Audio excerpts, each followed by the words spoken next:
आज की बात करें तो जहां कोई पहले नहीं आना चाहता था, अब देखिए यहाँ 600, 700, 800 लड़कियां हैं। आर्मी सेंटिमेंट भी काफी तेजी से फैल रहा था। इन सबको एक सॉफ्ट अप्रोच से काउंटर करने के लिए सोफियान स्थित 12 सेक्टर राष्ट्रीय राइफल्स ने अपनी सद्भावना योजना के तहत नौजवानों को लाइफ एनहांसमेंट स्किल्स जैसे stitching, food processing, beautician, machine knitting, computer application जैसे रोजगार देने वाले RML Hospital in Delhi worth around 4.5 crores.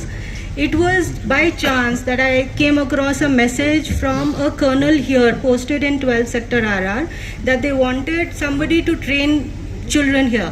That's how the Sanstha, which is stationed in Lucknow, and I was in Delhi, and 1000 earn करती हूँ और मैं study फिर से स्टार्ट करूँगी। मैं तहलीला मैम, मोनिका मैम और ताहिदा मैम का दिल से शुक्रिया अदा करती हूँ। मंथली 15 से 20,000 तक कमाती हूँ।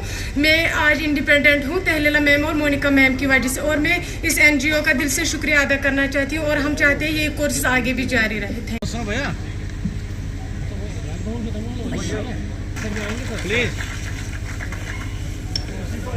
Simon Anantnag,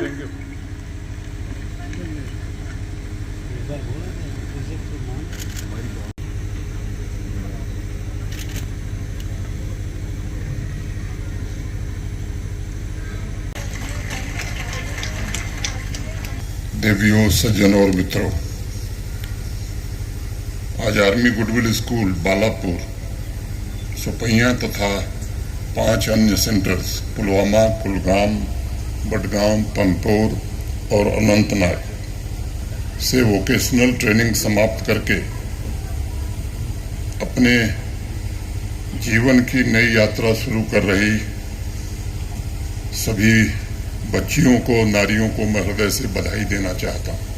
हम सब जानते हैं बाबा साहब के समानता और सामाजिक न्याय के संकल्प के कारण देश में बड़ा बदलाव हुआ, और मैं समझता हूँ उसी से प्रभावित होकर के मोनिका जी तथा उनकी माता जी ने इस संस्था का नाम डॉक्टर भीमराव अंबेडकर विकास एवं सेवा संस्थान रखा होगा। इस संस्थान ने जम्मू कश्मीर में भी वुमेन एम्पावरमेंट के लिए एक सराहनीय अभियान प्रारंभ किया है। मैं मोनिका पाल भारती और उनकी पूरी टीम को हृदय से बधाई देना चाहता हूं और शुभकामनाएं भी देता हूं। मैं इंडियन आर्मी तथा राष्ट्रीय राइफल के सभी अधिकारियों और बहादुर जवानों को भी सैल्यूट करता हूं। जहां इंडियन आर्मी पूरी मुस्तैदी से न सिर्फ देश की एकता, अखंडता की रक्षा करती है, बल्कि निस्वार्थ भाव से जम्मू कश्मीर के अवाम में एक नया और पॉजिटिव बदलाव लाने के पुनीत काम को भी आगे बढ़ाती है और उसका निर्वहन करती है। मैं सुन रहा था ध्यान से जब यहाँ के इंस्ट्रक्टर ने बताया कि लोग आना नहीं चाहते थे क्योंकि आर्मी का गुडविल स्कूल था। दुर्भाग्य कैसा है कि आर्मी के जवान आपकी रक्षा के लिए जान दे सकता है, लेकिन उसके द्वारा चलाए गए स्कूल में हम आना नहीं चाहते।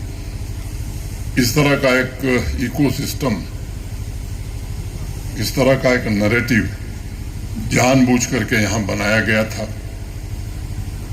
और मैं कह सकता हूँ कि पिछले 5-6 वर्षों में उसमें बड़ा बदलाव आया है।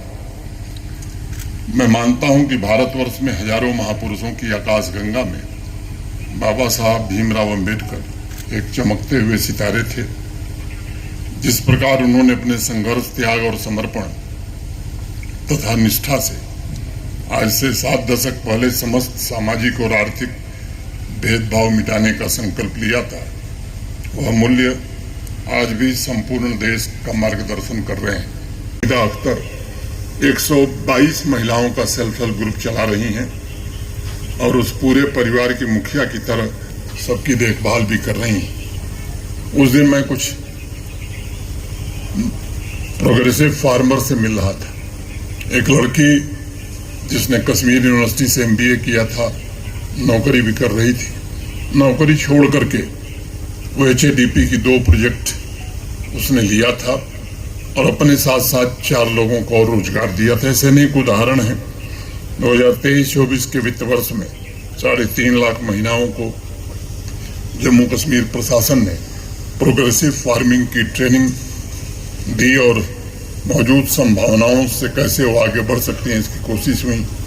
मोहब्बत हमने सीखी है चिरागों की समाओं से, मोहब्बत हमने सीखी है चिरागों की समाओं से। कभी तो रात आएगी, कभी तो लौ जलाओगे, कभी तो लौ जलाओगे। मैं मोनिका पाल जी, इंडियन आर्मी ने विमेन एम्पावरमेंट की जो लौ जलाई है वो शहर शहर गांव-गांव में उजाले की किरण बनकर पहुंचे और यहाँ की नारियों को और शक्ति दे। यही मैं प्रभु से प्रार्थना करता हूँ। फिर से आप सबके प्रति हृदय से कृतज्ञता ज्ञापित करते हुए अपनी बात पूरी करता हूँ। बहुत बहुत धन्यवाद। जय हिंद, जय भारत।